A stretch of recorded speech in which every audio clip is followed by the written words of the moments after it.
Matthew chapter 13, verses 1 through 30. On that day, Jesus went out of the house and was sitting by the sea.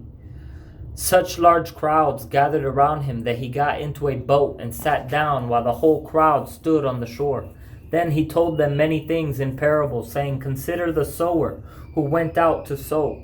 As he sowed, some seed fell along the path, and the birds came and devoured them. Other seed fell on rocky ground, where it didn't have much soil, and it grew up quickly since the soil wasn't deep. But when the sun came up, it was scorched, and since it had no root, it withered away. Other seed fell among thorns, and the thorns came up and choked it. Still other seed fell on good ground and produced fruit, some 100, some 60, and some 30 times what was sown. Let anyone who has ears listen."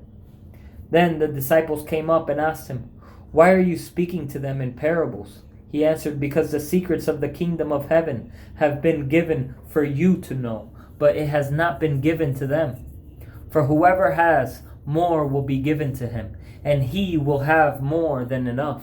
But whoever does not have, even what he has will be taken away from him. That is why I speak to them in parables, because looking they do not see, and hearing they do not listen or understand.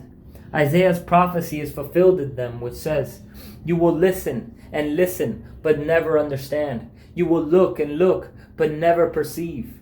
For this people's heart has grown callous. Their ears are hard of hearing, and they have shut their eyes. Otherwise they might see with their eyes and hear with their ears and understand with their hearts, and turn back, and I would heal them.'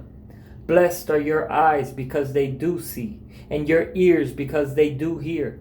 For truly I tell you, many prophets and righteous people long to see the things you see, but didn't see them, to hear the things you hear, but didn't hear them.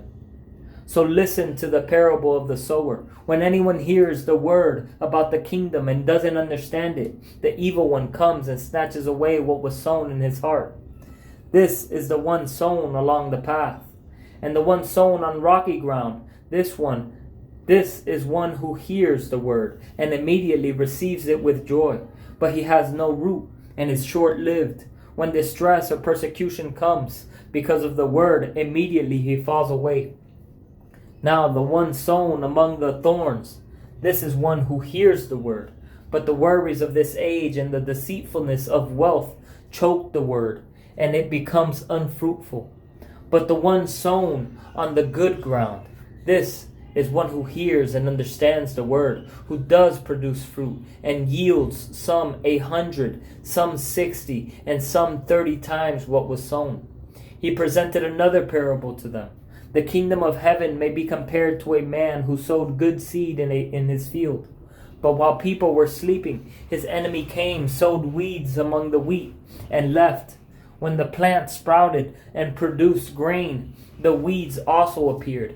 The landowner's servants came to him and said, 'Master, didn't you sow good seed in your field?